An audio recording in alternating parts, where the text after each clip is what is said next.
হয় না। তৃতীয় অপশন নাই না, তৃতীয় অপশন থাকা উচিত ছিল বদিউল আলম সাহেব। উনি ওনার প্রতিনিধি হিসেবে আপনার কাছে প্রশ্ন করতে চাই। ওই 48টা প্রশ্নের মধ্যে মনে করেন আমি তো একজন ভোটার, 48টা প্রশ্নের মধ্যে আমার 30টা পছন্দ হইল বা 30টা পছন্দ হইল না, আর বাকিগুলো পছন্দ হইল, তাহলে আমি কিসে ভোট দেবো? না, এটা তো এই বিভ্রান্তি তো আছেই মানুষের মধ্যে।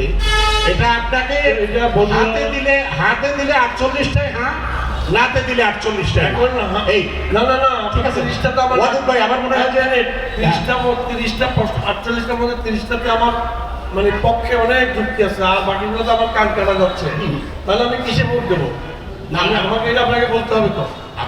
আপনি তো এখানে তো আমি বলতে পারবো না হাতে দিবে বা নাতে দিবে।